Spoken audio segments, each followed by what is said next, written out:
Scientists around the world are sounding the alarm about experimental brain AI chips that promise to upgrade the human mind.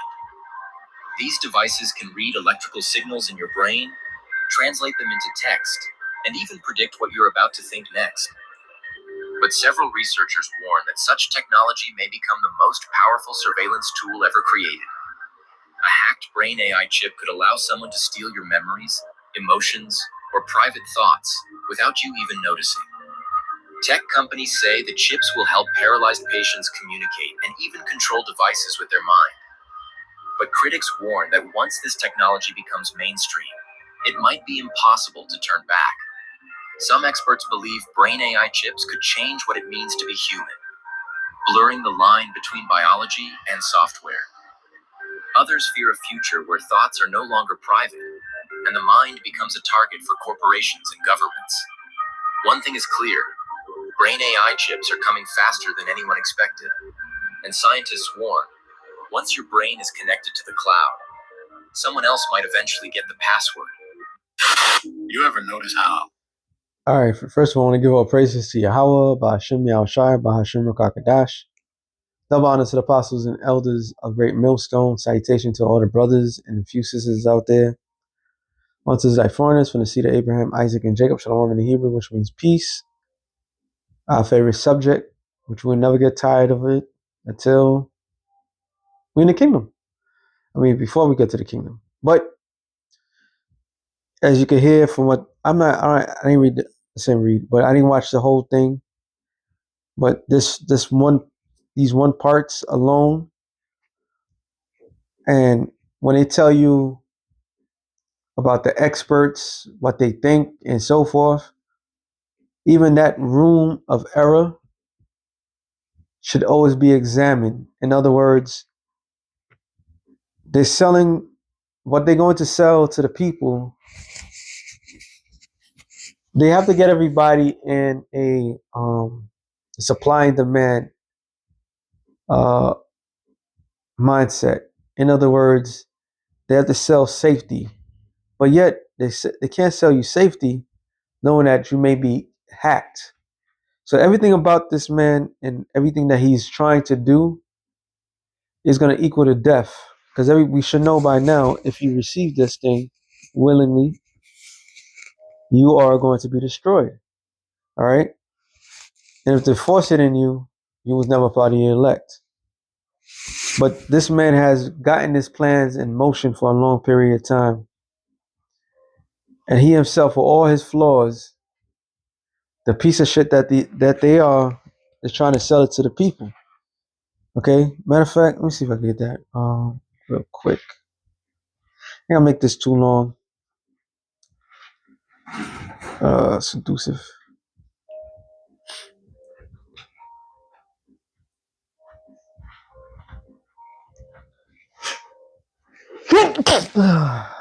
Slakia.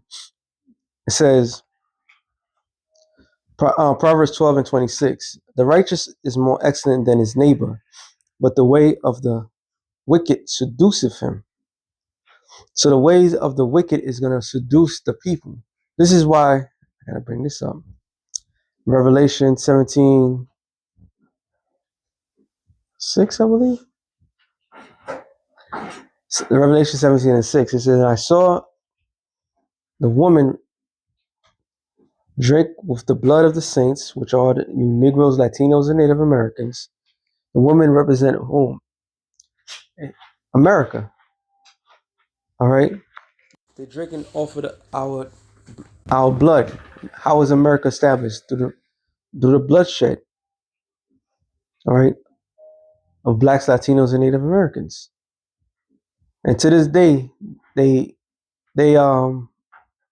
rejoice over our downfall. And the martyrs of Yahweh Shai, which are going to be the elect. Martyrs means witness. All right.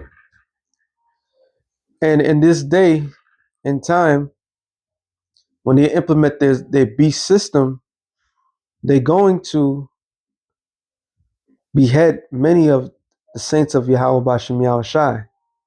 All right, the elect of the nation of Israel. For what? For not taking that chip. Okay, it says, and when I saw her, I wondered with great admiration. So when you, matter of fact, I should have read this in the NLT. Let me see what it says for admiration. Revelation 17 and 6, right? It says, and I could see that she was drunken with the blood of God's holy people, who were witnesses of Yahushua. And I stared at her in complete amazement. All right.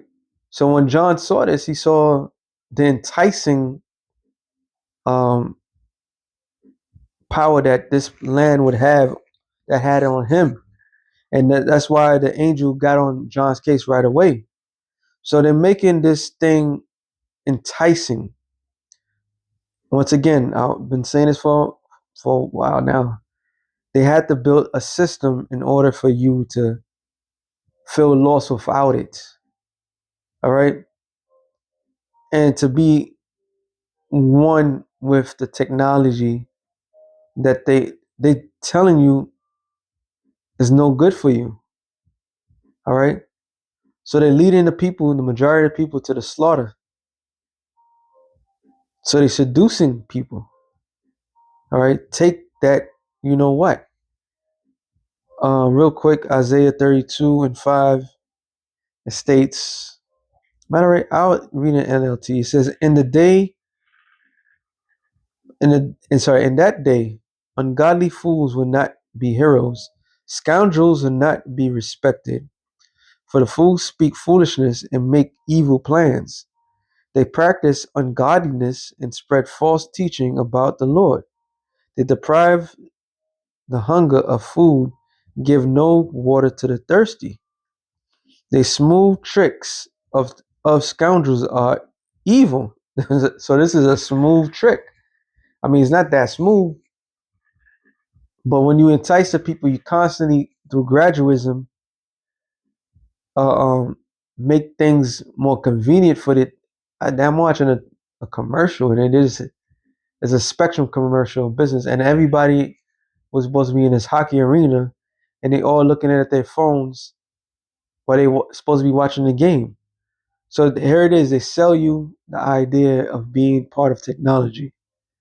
All right, the whole what's it called? What they call that shit? The community, the technocrats, not technocrats, but those that are becoming one with technology, transhumanism. They have a little society that they have. So they try to make it smooth, like, okay, you could be one with technology, but not telling you that they're going to be in full control. But here it is. They telling you prior to, there's a strong possibility that you can be hacked, take over. Here it is. They they built computers with viruses that you get viruses, and you have to buy the antivirus. You walk around with your phone could get hacked.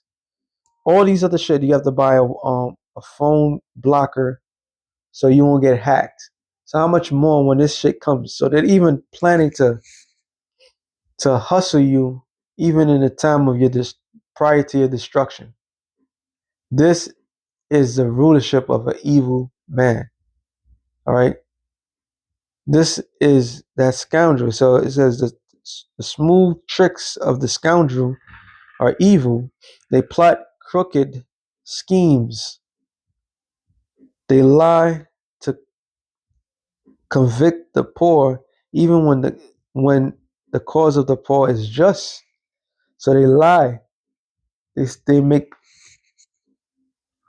they plot they plot crooked schemes.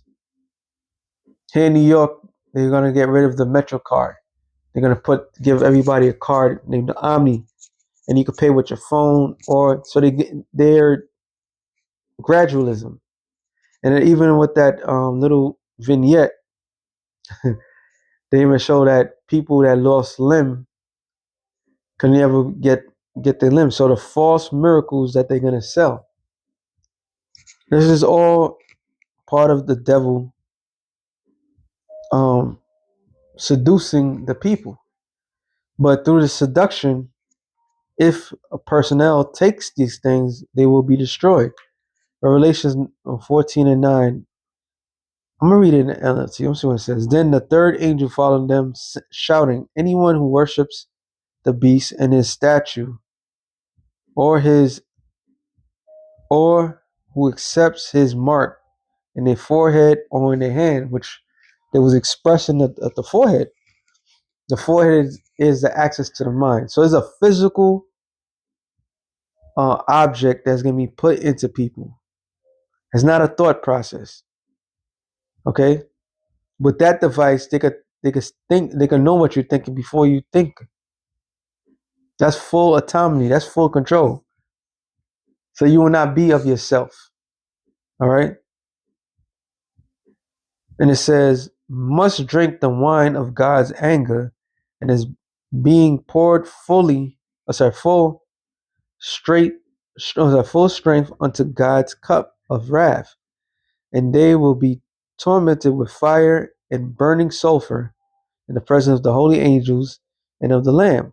The smoke of their torments will rise forever and ever, and they shall have no relief day or night, for they have worshipped the beast and his statue, which is not talking about a statue, it's talking about the New World Order. All right. It says, and have accepted his mark of his name. This means that the Most High holy people must endure persecution patiently, obey his commands, and maintain their faith in Yahweh Shai. So with that being said, shalom to the elect of the nation Israel. Shalom. Ah, it's a short one.